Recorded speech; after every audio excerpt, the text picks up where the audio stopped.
All right, welcome back, guys. This is Off the Record with A&A, episode 2. We've got a lot to talk about today. We're going to dive into the AP Top 25. We're going to talk about some of the games that have already happened in college basketball. Yeah, college basketball was a fun one last night, and the NFL playoffs should be another exciting weekend. To get started, we'll look at the AP poll.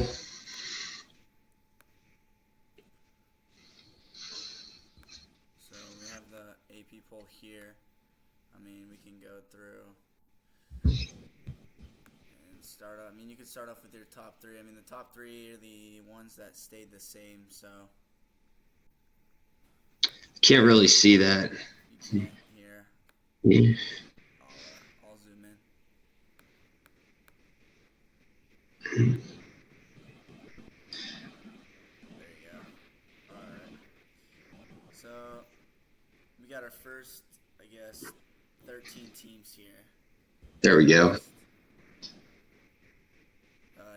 You want to start? I mean, the first three haven't changed, so I mean, we don't really need to say much about them, I guess. Yeah, sure. Not much to disagree with. Doubt over some of these teams because the second best team in their conference is Tulane, which Houston just absolutely beat last night. They beat them by like 20 points, even at Tulane. Like the American Conference is pretty weak in basketball. Yeah.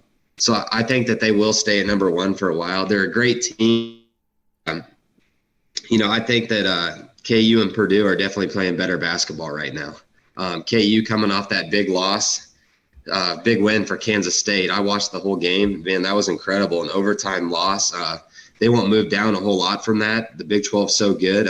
K-State is a really good basketball team this year. Jerome Tang should win Coach of the Year the way things are going. Yeah. And then Purdue at 3. I mean, I like it. I mean, Purdue should be 3 still as of last week. They didn't lose, but hey, Purdue's having to fight a lot in that Big 10 as well. They're coming down some close wins as well. Some one-possession games there as well. And then Alabama at 4. I mean, last night they just moved 6-0 in SEC conference play, but we got a big headline. One of their starters is out for the year as helping with attempted murder. I don't know if you saw that. Yeah, I saw a tweet. He's only averaging like 1.5 points per game. So like I think he doesn't get in a whole lot. He's a bench player. Obviously not a good look for the Alabama basketball team. And I saw a joke that it definitely wasn't him because he's not a great shooter. So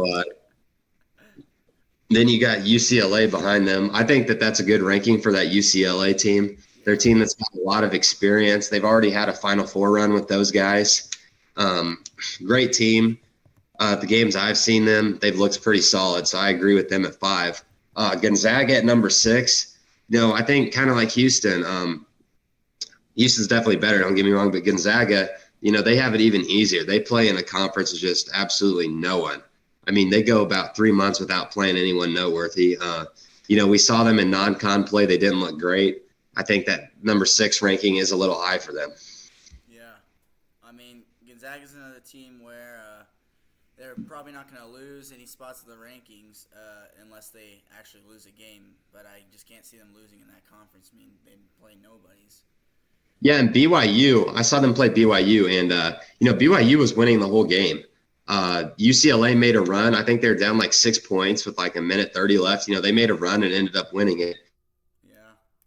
And they ended up winning that game. But, if you're Gonzaga, they should be winning all these games convincingly. Really, there's not a game in their conference that they should lose. I'm at home or on the road or in that tournament. I mean, that should just be total dominance for them. And switching to Texas now, they're coming off a loss against a good Iowa State team. That just shows how deep the Big 12 is. Like, even in just this top 13 picture, we can see 4 Big 12 teams. Yeah. Right now, after last night's performances, I think Iowa State's the best team in the Big 12 currently. I mean, they're 6-0 in Big 12 play. They've beat already 3 ranked opponents in the Big 12. They lost to KU, so they're 5-1. But 5-1, yeah. that game was tough. It was at Allen Fieldhouse. Win on the road in college basketball. The environment there is just crazy. A lot of opposing Big 12 fans like to argue that there's a lot of questionable calls when you play at Allen Fieldhouse. So Iowa State, they look kind of flat towards the end of that game. But every other game I've seen them, like against TCU, they look good. They looked good last night against Texas and Tyrese Hunter's return, who actually that's a kind of crazy story that, he was at Iowa State last year. He enters the portal and Texas gives him a lot of money, so he transfers. So, that environment was rocking for his return. A lot of hate towards him, great game. Texas started off with the lead and Iowa State got it done. Yep. And then Xavier, another surprise here. But coming off a win against, I think, UConn. UConn lost back-to-back games this last week to Xavier, and then Marquette. They both lost. So nothing against Xavier at 8 right here. They deserve. They beat number 6 UConn last week, so deserve there. Your thoughts on Xavier? Yeah, sure. Huge win for them against UConn. I think that there's no way you couldn't have moved them up that high. That's a great win. I think UConn, I don't think people should freak a lot of time. I think that they overall are a really good basketball team. Just not a great week for them last week. The Big East, I don't think it's like super tough, but at the same time, it's not like Houston or Gonzaga's conference where it's going to be easy. There's rivalries in there, and there's games. Like Xavier's a good basketball team. So I think Xavier's the highest ranked team there right now, but I don't think they'll end up winning the Big East. And then Tennessee at 9. I think Tennessee is the team that could give Alabama a run in the SEC, but after last Saturday's performance, losing to Kentucky, not a good look for them right there. Dropping 4 spots. I think that's deserved after losing to just a mid Kentucky team this year. Yeah, there's so many good Big 12 teams. I would have liked to see Tennessee drop out of that top 10. Kentucky is having an awful year by their standards. They're starting to get it together recently, I guess. But it's getting bad to the point where John Calipari is rumored in Texas jobs. He's rumored to leave. Our spots was pretty generous to their team. Yeah. And then Virginia, the 10. Haven't really looked much into Virginia, not going to lie. They just keep winning games recently, so they're a good team. They've beat some pretty good teams, but haven't really looked much into Virginia this year. Yeah, so I guess we can kind of talk about Virginia and Arizona there. They're kind of similar teams. I think that those Big 12 teams we see there, 12 through 14, I would like to see all of them ahead of that 9 through 11. It looks like if you look at it, they all have about 3 losses. K-State only has 2. They should get a big jump if they beat Texas Tech Saturday. But I think Iowa State and TCU are better. I'd even say you could say they're better than those 7 through 10 spots. Especially Texas coming off a loss. The Big 12, that is the best conference this year by far, and I think it should get a little bit more respect there. Yeah. Especially Iowa State. Iowa State, really all those teams now. Iowa State, K-State, TCU. I would say all those teams belong in that top 10 range. Not right now, it's towards the bottom, but I do think all those teams should get a bump. Yeah, and Arizona coming off an embarrassing loss to Oregon too. Oregon actually was below 500 when they played Arizona, 8-9, and they beat I forget what Arizona was last week. I think 6 last week, and Oregon beats Arizona pretty good too. It wasn't a close game. Oregon just controlled the entire second half of that game. It was pretty embarrassing if you're an Arizona fan. Yeah, and actually it looks like they were number 9 and they only moved them down two spots for a loss to Oregon. So that's pretty disrespectful to those Iowa State, K-State, TCU squads. Arizona's a good team, but when you lose to someone who's not even above 500 in college basketball, you need to be dropped more, in my opinion, than 2 spots. And yeah, for those 12 through 14 spots, we already covered it a lot. the Big 12 is a great conference. Iowa State, big win against number 7 Texas last night at home. TCU, big win against Kansas State at home. I watched that game. TCU, it was kind of frustrating to watch as a K-State fan because TCU was in control the whole game. I think we were definitely looking ahead to that KU game, and it paid off. But, TCU dominated that game. And then to talk about last night, from start to finish, that K-State game was great. It was close. It's exactly what you expect to see from a good rivalry. That alley-oop to seal the deal was crazy. And then that last defensive stop by K-State, they ended up rushing the court. Incredible atmosphere. Jerome Tang's done a great job. I think if K-State wins Saturday, no doubt they're moving into that top 10. Yeah, and what TCU did to K-State was they took away Noel after he had that 4-game streak of just amazing basketball. They took away his offense. He couldn't score, and that was the problem. And K-State had no answers in that TCU game with him not being able to score. And I think what we looked at differently, KU took away Noel in that game. But we see Noel in the KU game passing a lot more as he knows, okay, they're going to take away my scoring. So he's making other opportunities for people, getting other people the ball to score. And then also, what a performance from Desi Sills to step up in that game. I mean, coming off the bench, career high. I think he had 18. More than that, I think. I think he had 20. Yeah, 18 or 21. Just another incredible transfer that Jerome Tang brought in. He had 2 scholarship players at the end of last year. So, he had it was a clean slate. He got Keontae Johnson, who had another great game last night. But even without Marquise Noel, hitting that over on his points, I'd say he still played a good game. He still was able to facilitate. He got some big steals. Overall, there's not really even Tomlin, he played a decent game. So just altogether a great team performance from Kansas State. Yeah, and then TCU at 14. Like we said, they come off the win against K-State, which was huge for them. Dominated the whole game there, so deserving to move up 3 spots right there. Yeah, I think they could have moved up even higher. I think they will if they keep winning this week, which is tough to do in the Big 12 conference.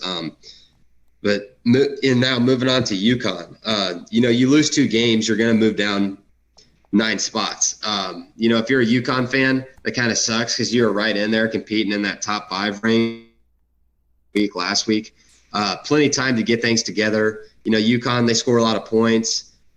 They've got great big men as well. If I'm a UConn fan, I'm not worried at all. I think that they'll start winning again and they will get back up there in the rankings. Yep. And then Auburn here at 16. Nothing really changed here. They moved up 5 spots. Quite a big jump, but not really any huge wins, but they won. So, yeah, that SEC basketball is kind of a question mark. Yeah. I thought Arkansas was a better team, but, last week I was kind of like, what's going on? So I think that, the SEC conference, historically it can be weak in basketball, but other years it can be solid. I think this might be one of those down years for the conference. Yeah. I think we see a huge jump from Auburn just because a lot of those teams in the 25 to 15 range lost last week. There's a lot of on Saturday, 9 unranked teams came in and beat ranked teams on Saturday. That's just not what you want to see in college basketball. Especially if you're a fan of one of those ranked teams, just not what you want to see an unranked team beating a ranked team. Yeah, and then moving on to Miami. They've got some great scorers on their team. Wang, he'll drop 26 or 30 in them in big games. They've actually got a couple other guys, but I think a big story for them is, they gave Nigel Pack 800, 9 points a game. I think he's like their 4th. He's 4th for them in scoring. You give all that money to someone, you expect to see more production. I think Miami could be a lot better team than what they are. So it's just kind of interesting to see them at that 17th spot when they're like, they're a good team, but I think by no standard are they like a great team right now at all. Yeah. And then Charleston at 18. I mean, thoughts on them still? I mean, I don't really pay attention to them. They don't play anyone. Ridiculous. They play in a conference of shitters. I mean, let's call it how it is. I think that's one thing that can go wrong with the AP poll is you get a bunch of sports writers in there that they think it's like funny or like witty to like throw Charleston in there. Like, oh yeah, they're 18-1. Let's put them in there. Look at their schedule. Not one win you look at and you're like, that's a good win. Yeah. That's why March Madness is great is they'll get in March Madness and they'll get exposed then. But I think that's just disrespectful and ignorant to throw them in there at that 18 spot ahead of other teams that would beat them convincingly. Yeah, and thoughts on Clemson jumping 7 spots into 19. Yeah, I do think they're a solid team. They had a big win last week. I think that you had to move them up. I think they just jumped in the AP poll, right? Because they weren't even ranked last week. So, they're a well-coached team. I think the ACC is set up for them this year to where they could make a run. That'll just be interesting to see between them and Miami, because I think Virginia, I don't see Virginia as like a super strong basketball team. I do think that an upset could happen in there in the ACC. And then Marquette at 20. I mean, they deserve to move up 5 spots after they come in and beat UConn. So deserved for Marquette. Yeah, I agree. They have 5 losses, but after a great win like that, you have to move them up. A good win for that Marquette basketball team.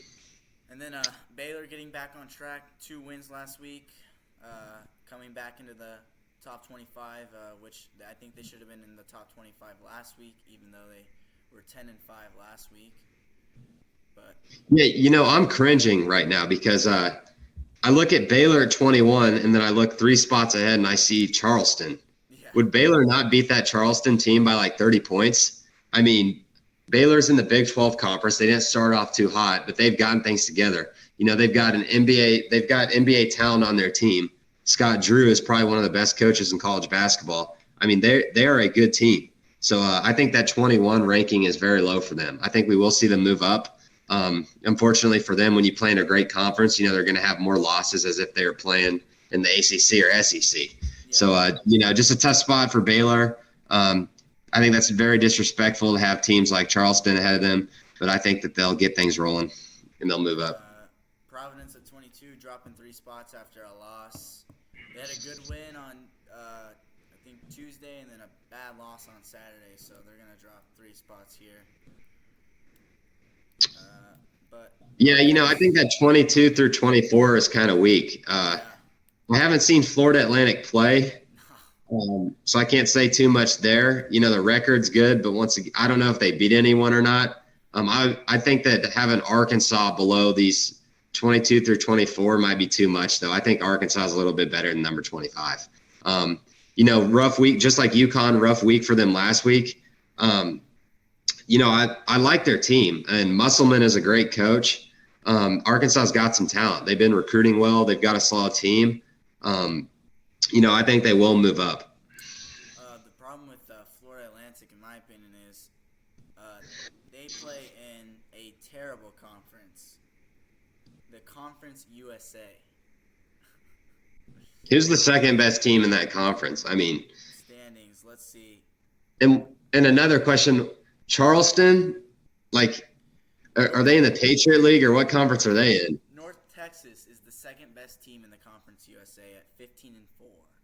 Oh my gosh! Can we do, who's 11-7 at number 3. Can we do Charleston's conference now? Since we're talking. Let me look up Charleston.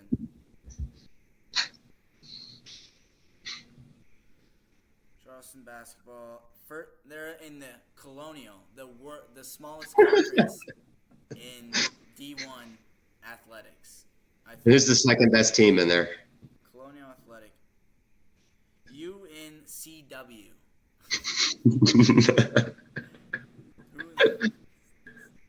Some of these guys need to lose their votes. I mean, come on, this is ridiculous. Oh my! And look at this.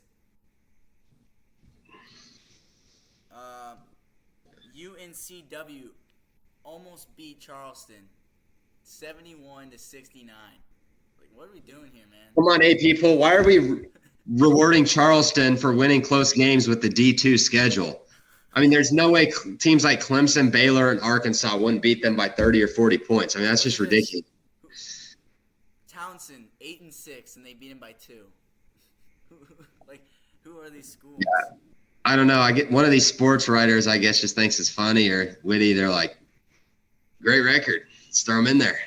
But, you know, you got to look at it with context. They don't play anyone. Come on. Yeah. Thoughts on Rutgers, the 23?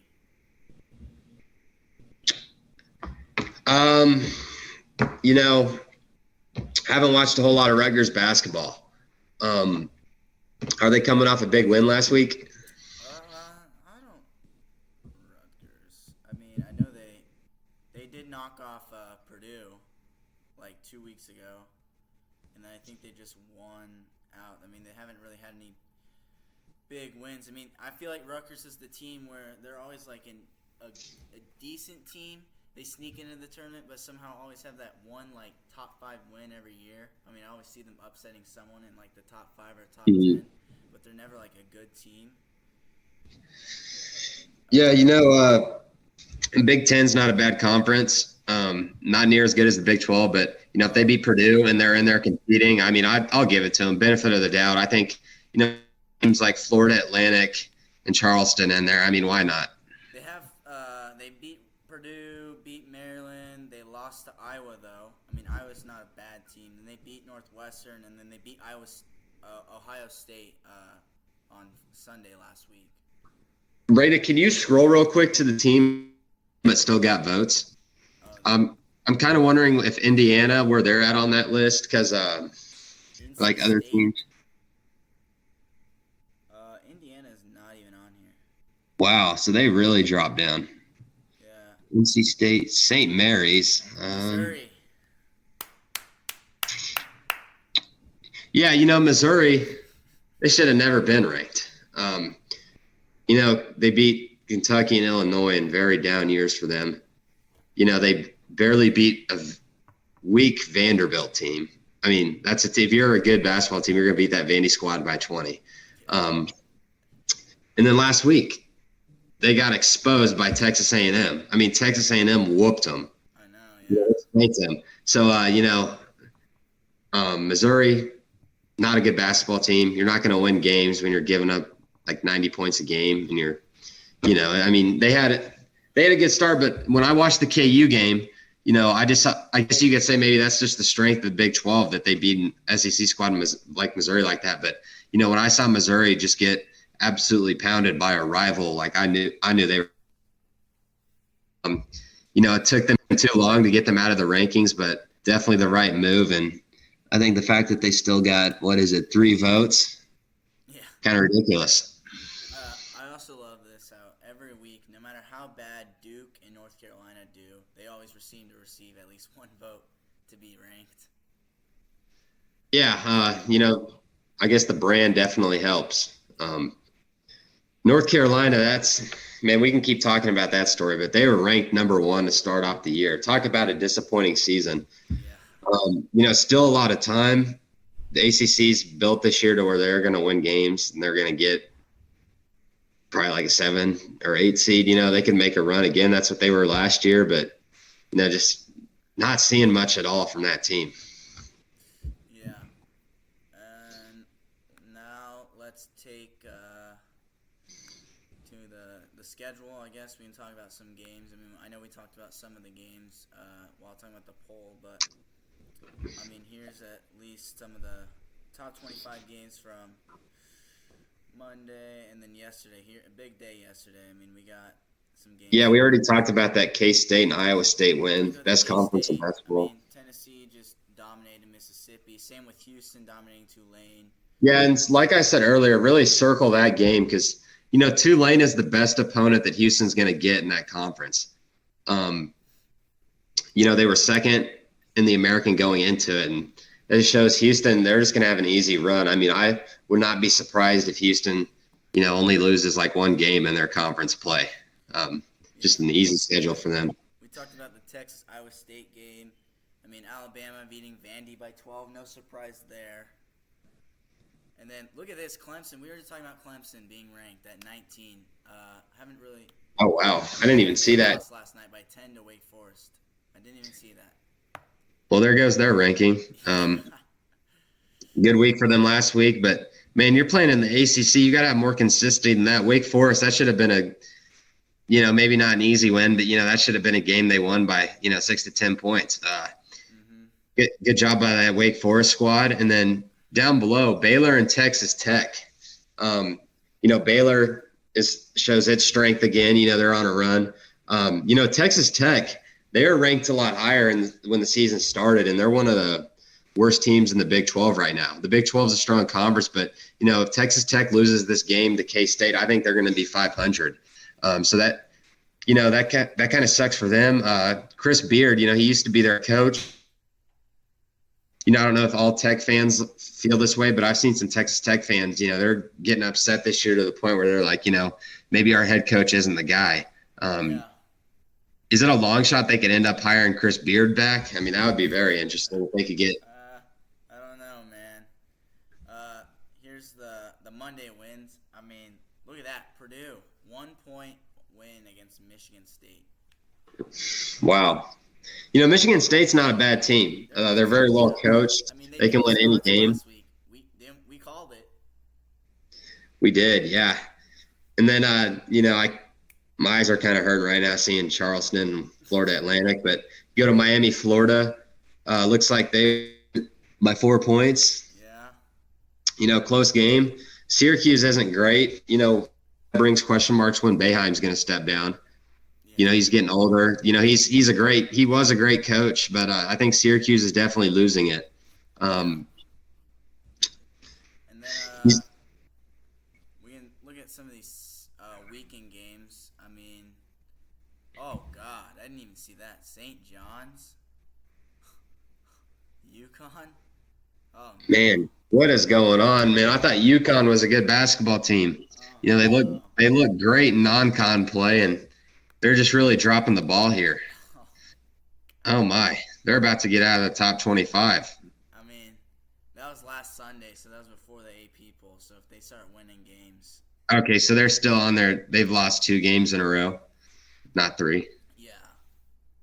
This is Sunday. The AP poll came out the 16th. I mean, it just shows their rankings, though, currently. Man, they really flexed their muscle in non-con play, so – the Big East, I thought it was going to be just their run, but I guess a loss like that against St. John's, that's one that when the committee in March is going to be voting for the seeds, they're going to see that loss, and that's going to kind of hurt them a bit. Yeah. And then good win for Rutgers. Marquette, that was a good win for them. And then here's the Saturday games. I mean, we can just big slate Saturday, and then that's the highest we'll go. NC State beating Miami, though, on Saturday last week. Yeah, it looks like a close game. Miami, man, they haven't beat anyone. Miami has not beat anyone convincingly. It looks like they either win or lose a close game. The ACC, it's open for anyone. It looks like anyone can beat anyone. We saw Wake Forest getting a win. NC State beating Miami, Florida. Not great for the conference. Yeah, and then Kentucky. I mean, we talked about that. Kentucky beating Tennessee. Yeah. Not a good look for Tennessee. Tennessee's had games where they've been pretty bad. They beat KU. I think that's obviously the big one that people will circle. But, in their conference play, they either look dominant or they just come out and don't ball out at all. So. Yeah. And then an embarrassing loss for Arkansas right there. So. Yeah. It's on the road, but Arkansas, you're a better team than that. That's games. Eric Musselman will get them right, but that's a game you can't lose. Yeah. And then Providence losing to Creighton. See there, I mean, Creighton's still not a bad team. I mean, but they're another team. Creighton, they were a team that was ranked in the top 10 to start the season. Yeah. And they're not even ranked now. So, they're kind of like North Carolina. They weren't ranked as high as they were at number 1. But, overall, just a bad season for them, the fact that they're ranked that high and now they're dropping. But a lot of time left. That's the great thing about basketball is if they can just string some games together and, it doesn't really matter what seed you get in there. You're going to have a chance to make a run. I mean, So Creighton still got a lot of time. Good win for them going forward. It'll be interesting to see how things play out in the Big East. Yep. And then we talked about the TCU beating K-State game.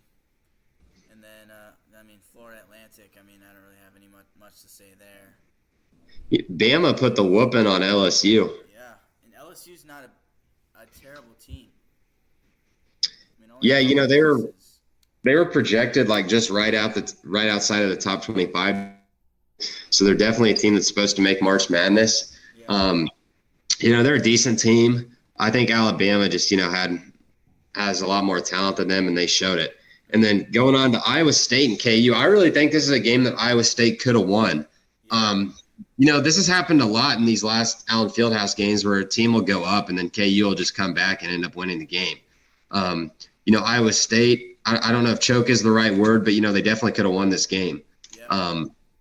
I think that they'll return the favor to KU at home, but, man, that would have been an incredible win for their program if they could have won in Allen Fieldhouse. Yeah, and then we got Virginia beating a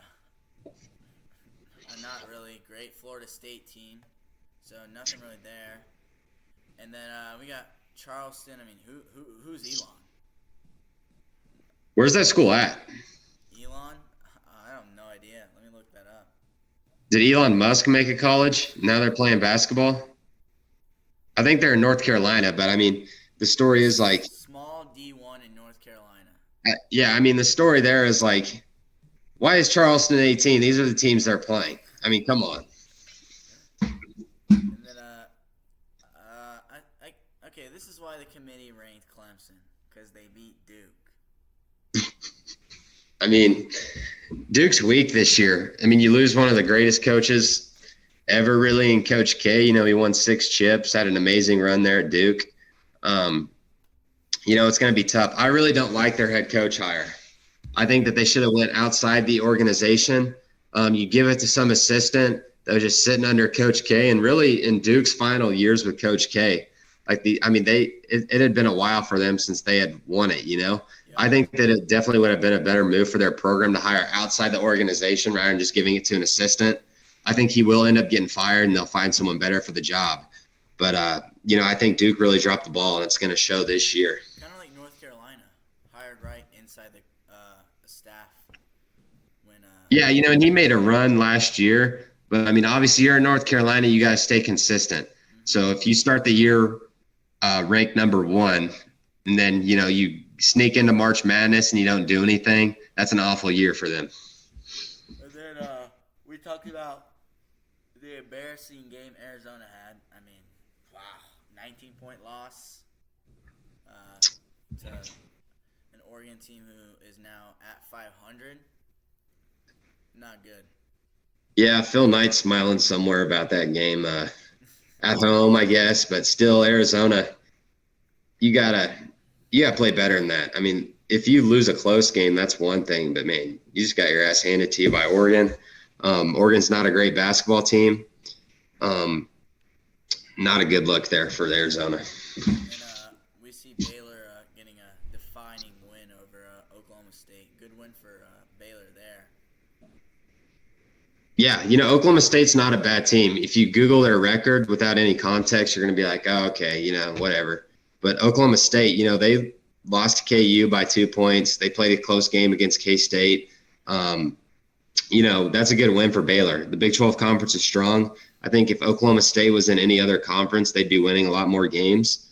So overall, there's no easy win in the Big 12 conference this year. Yeah. And then Texas and Texas Tech, that was a good game, close game too. You can see the 2-point win from Texas there. Yeah, just another disappointing loss for that Tech squad. They've got some guys in O'Banner and, they've got some experience in there. They should be winning more. Good. Even Texas without Chris Beard, they've done, I wouldn't say they've done a great job as good as they were doing, but, they've been good. That's a good win for them against an in-state opponent in Texas Tech. Texas Tech's another one of those teams that's going to have if you Google their record, you're going to be like, all right, that's not great. But I mean, they're playing great teams in the Big 12 conference, and they're.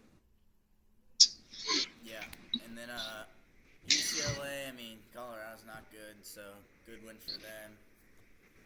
Auburn, Mississippi State's a decent team. I mean, good win for Auburn there, and then Gonzaga. I mean, playing Portland. I mean, Portland's terrible. I'll just say that. Portland is not a good school for basketball. I mean, yeah, that's just the conference Gonzaga's in. I mean, they take a 3-month vacation where they're just cruising just into March. I mean, and I actually would argue that hurts them. So in non-con, they'll actually go and play good teams. But I mean, when you take a 3-month period where you're not playing anyone, you're not really challenging your team, you're not losing games, because I think that losing games does help out a program a lot. I mean, you kind of need to go in, play close games, and lose them to get better. And so every year, that's the story with Gonzaga. They'll get a 1 or 2 seed, and then they're going to lose. I mean, how many years have they been ranked as the number 1 or number 2 team in the country, and they don't win? I mean, Mark's few, 0 rings. I would not call them a powerhouse in basketball until I think they need to get out of that conference. We saw Wichita State make the jump to the American. Maybe Gonzaga can try to do something similar, but when they're playing in that conference, I mean, there's 0 respect there. I mean, there was rumors where Gonzaga was trying to talk to the Big 12 about moving Gonzaga for basketball. Not going to happen if you don't have a football team there, so that's a long shot. Why don't they try and go to the Big East? I mean, Big East is literally a basketball conference. I think that'd be great for them. They'd play some real opponents in there. Yeah. They wouldn't be playing Portland and all these other crappy teams. They'd be getting experience.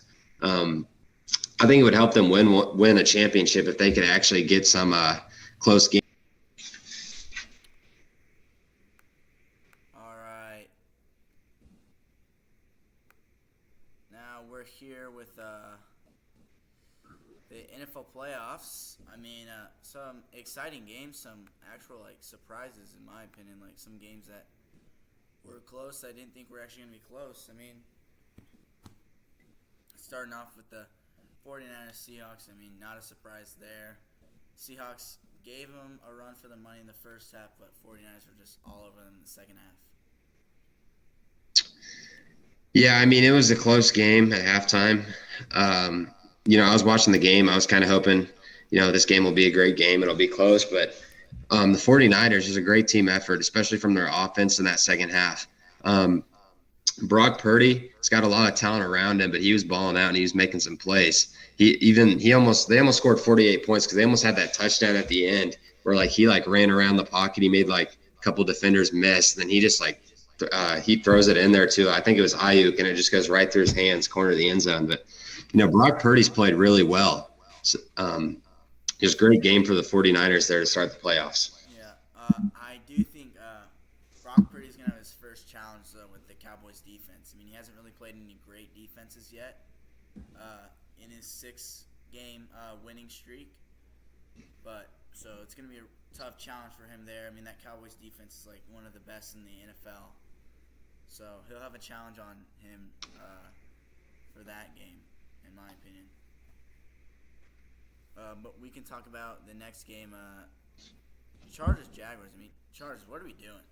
27-0 with 4 minutes left in the second half, and you lose 31-30. Just a very disappointing loss for the Chargers there. The Chargers, I've been saying for the last couple of years now. Last year at the end of the season, I thought, Staley, he is not the right guy for the job. I mean, if you look at this Chargers roster, I mean, they should be right up there in the AFC. They should be a strong number 4 team. They shouldn't be as far behind the Chiefs as they are. They should be, I think, maybe 1 or 2 games behind them. They probably, if they get the right guy in there, I mean, they have a great defense. They have one of the best safeties, one of the best edge rushers. On offense, they have Herbert, a good running back, a lot of wide receiver weapons. Yeah. Yeah, I mean, like they're a loaded team. And I mean, the fact that, they blow a 27-point lead this year, last the playoffs because Staley's horrible clock management. I mean, he's calling timeouts when the Raiders are just going to let the game be a tie so they both make the playoffs. Staley's a bad coach. They got to get someone else in there, and they got to turn things around. And then, what a game we had here, Bills Dolphins. I mean, did anyone expect this to be close? I didn't. No, everyone kind of knew you're not winning that game when Skylar Thompson's in there at quarterback. Josh Allen did not play great. He's still got a lot of yards and led that team to a win, but 3 turnovers against that Dolphin squad, that definitely wasn't what he was looking for. It was definitely a lot closer than it needed to be. That one play where the Bills finally had the lead and he fumbled the ball and the Dolphins ran into the end zone. So, I mean, just a lot of dumb mistakes in that game. I do think that the Bills will come out and look a lot stronger against the Bengals. And I think Bills and Bengals, that might be the best game of the playoffs. I mean, that's going to be really good. The Bengals kind of got screwed. So, Buffalo got the benefit of the doubt in about every fashion of the playoffs. So, because if they play Kansas City, it's going to be at a neutral site. But the Bengals had the same record, and they could have beat them if the game wasn't canceled. And they don't get to play at the neutral site. They have to play at Buffalo. So, if you're Buffalo, I mean, the NFL is rewarding you a lot here. You get to play. You're playing a really good team at home. I still think that's going to be a great game to watch. I think the AFC is by far the better conference this year, so I'm really looking forward to that matchup. And then I do think that the Chiefs are going to beat the Jags, so I think that'll be interesting as well. Yeah, and then I told you guys, don't be surprised if the Vikings come out here and lose. I mean, not a surprise to me. The Vikings team, winning close games all year, not really beating any not really even beating any good teams by a lot, and also their losses. I mean, just blowouts when they lose. I mean, The Vikings, they beat the Bills. They had a great record. They won the NFC North. Not a bad team.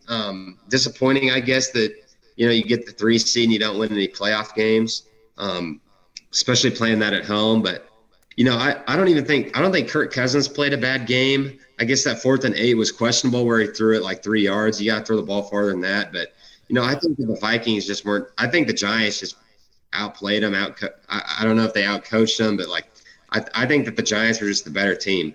You got to give some credit to Brian Dabble. He really turned that New York Giants squad around. I think the last time they made the playoffs is that, that boat picture in 2015, and then they got whooped by the Packers. So that's great job to him. Big win for him. I think he ate a whole, 12 thing of Krispy Kreme donuts after to celebrate. It'll be interesting to see the NFC going forward. I want to say I do think the 49ers will run the table here and make the Super Bowl. I think it's going to be my prediction for the NFC going. And then Bengals Ravens. I mean, what a game. Bengals get bailed out, in my opinion, in this game, honestly. I don't know if bailed out's the right word. I think that the Ravens, they had this game. They're about to go by a touchdown, and Tyler Huntley makes, I think, one of the most zero IQ plays we saw in the playoffs. He fumbles the ball at the 1, trying to make this huge, reaching the ball forward play. He should have just tucked it in there, and,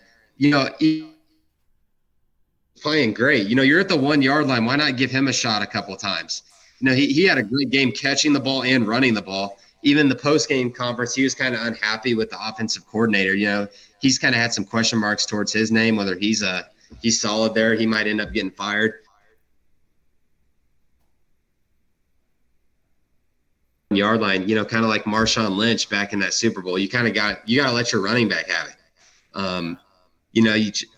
They tried that. It didn't work. I think they were a little for that quarterback sneak because he really had to try and reach across, and just a great play by the Bengals defense, running it all the way back too. That was crazy to watch. The game was definitely a lot closer than it should have been though for the Bengals. I think this was a game they probably should have won convincingly, but it's the playoffs. You're now 0-0, fresh slate. Go get that Bills rematch and play the full game. Yeah, I mean, the Cowboys just came out and dominated the Bucks the entire game. The Cowboys finally got a playoff win. Yeah. You know, last year they had a great record, and they lost to the 49ers to start off the playoffs. This year a lot of people are saying, yeah, it's going to be the same thing, like they'll win in the regular season, but it's not the 90s anymore. They're not winning in the playoffs. I think they got a big win against Tom Brady and the Buccaneers. The Buccaneers defense looked flat out awful. There was multiple plays where they left CeeDee Lamb wide open, one for a touchdown. Tony Pollard had a great game as well. Just, Dak Prescott, you look at the numbers were good, but I mean, everything, like his receivers were wide open. The running game was going. The Cowboys, good win from the wild card. If I'm Brady, I think he's moving on to a different team or retiring. I do not see him wearing a Bucs jersey again. He didn't play a great game. There were some throws he missed and stuff, but the Buccaneers didn't give him a chance to win that. He's 46 years. He's going to be 46 next year. I think he can still compete and get in the Super Bowl and try and win it, but you got to have a great team around him. I think he's got to go somewhere, kind of like the 49ers with Brock Purdy. That's the type of situation that I think would be ideal for him. He'd help a team like that get over the edge. Going forward, though, I think the Cowboys in their next game, I think Dak Prescott is going to play good defense, and he's going to turn back into the same shell where he throws 2 picks and doesn't have a great game and they lose. I guess before we end off the episode, we can give our divisional round predictions here. First game with Chiefs-Jags. I think the Jags come into Arrowhead again, and we get the same result we saw in early November. Chiefs are just going to dominate the whole game, in my opinion. Not going to really have a problem with the Jaguars here. Credit to the Jags. Trevor Lawrence is up-and-coming quarterback. He's gotten that team rolling, but I think their journey ends here this year. The Chiefs are just way better than the Jags. Yeah, credit to Peterson and turning that Jags program around. Urban Meyer did a lot of damage last year, and he has them winning a playoff game. That's an incredible job on his part. Chiefs are playing at Arrowhead. Patrick Mahomes, that atmosphere. I think the Chiefs are going to cover the spread going into the AFC Championship game. They win. Yep. And then we get the Bengals-Bills, their rematch. We never really saw them. We didn't get to see them play. So it was going to be a very interesting game. But this time it's in Buffalo instead of in Cincinnati. So it's going to be a very interesting game. I'm going to look at it here. If Josh Allen plays the same way he did against Miami, they are not going to win this game. The Bengals are going to come out with the win if Josh Allen is throwing 2 picks and fumbling the ball. If Josh Allen can keep the ball, make some smart decisions, and not turn over the ball, I think the Bills will end up coming out with a win. But I like the Bengals just a little bit more than the Bills in this game. Yeah, as a Chiefs fan, I want to agree with you and go with the Bengals because that's a rematch. And some of these press conferences I've seen, I think that the Bengals are a great team. I think they have probably the most weapons. He probably has the most weapons any quarterback has in the NFL. Just 3 great receivers, good offense. They have 2 good running backs. Defense isn't bad. I think Josh Allen plays a lot better. I don't think we're going to see him have 3 turnovers. I think this is like a game we're going to see last year, against the Chiefs in the AFC Championship, where the Bills' offense really is going to show its muscle. It's going to be a good game. I think it's going to be high scoring, but I think that I'm going to go with Bills winning this game. I think it'll be Bills and Chiefs at that neutral location in the AFC Championship. All right. And then Eagles-Giants. NFC East matchup right here. Could go anyone's way, but the Eagles have owned the Giants this year in both games. Do we see it a third time? Me, yes. Man, I think Jalen Hurts is the big question mark. Not a strong finish for the Eagles. I think it'll be a close game. They're playing at home, though. I just think it's too early for the Giants to make a run like that where they get in that NFC Championship game. Eagles are playing at home. I think they win. Very close game. I'm going to go with the Eagles. Yeah, I think it's too much talent. Game, but I think the Eagles will get a win there. And then Cowboys-Niners. I think the 49ers win convincingly. Just a very weak season for the Bucks. Their defense looked awful. Offense didn't do a whole lot to help out Brady. And I think there's a questionable coaching staff. I don't think their offensive coordinator is too great, and obviously their defense wasn't looking hot either, leaving CeeDee Lamb wide open for those touchdowns. Cowboys got an easy win that wild card weekend. I think that the 49ers are a very strong team, a lot of talent, and their defense is great as well. 49ers are playing at home. Last year was a close game, but I think the 49ers look even stronger this year. Dak Prescott, he's going to throw those interceptions. 49ers are going to win big at home. I think last week for the Cowboys on Monday night was the game they needed. That was the game Dak needed, the game the team needed, and they came out and convincingly won, and they're riding high right now. And I think Brock Purdy is going to crumble under that Cowboys defense. If they get pressure on Brock Purdy, it could look ugly for Brock Purdy. I mean, he hasn't really faced any teams that give him pressure. It's going to be a really close game, but if the Cowboys get pressure and Brock Purdy's not up to the pressure, we could see a Cowboys win here, in my opinion. Wow, you're going with the upset? Yeah. I think it's going to be Cowboys-Eagles. We're going to see them play for the third time in the NFC Championship. Oh. And see, I think it's going to be 49ers-Eagles, and I think the 49ers win that game convincingly too. I think the 49ers make their run to the Super Bowl. I think this is I think this is a year I don't think they beat a team in the AFC. It's a weaker conference for sure than the AFC. 49ers look great. I think they make that run to the Super Bowl. And then, I think the big question mark for them is going to be, is Brock Purdy good enough? They have a lot of talent. He's playing good right now, but in a huge game like the Super Bowl, is he going to be a good enough player for them to win it? I think an AFC team is going to win the Super Bowl this year. I will say this. If the 49ers come out and convincingly win, like you said, they'll beat the Eagles convincingly too. If they come out and convincingly beat the Cowboys, they'll convincingly beat the Eagles or the Giants, and they will make the Super Bowl. Super Bowl predictions, you confident in that yet? Who you think's going to win the game? Who's going to win it all? Let me wait till next week, and then I can give you a confident answer. All right. Because I do think that, from the AFC, I think the Bills, Bengals, and the Chiefs, I think those three teams right there will beat any NFC team in the Super Bowl. I really do think the AFC is the stronger conference. I do agree with you on that. It's just I don't know which AFC team has the best chance to get out. Yeah, this Bills-Bengals game is going to be incredible. This is probably going to be one of the best divisional rounds ever. Yep. Well, all right, guys. Thank you guys for tuning in this week for episode 2. Hope you guys enjoyed, and we'll see you back next week for our NFL conference championship prediction.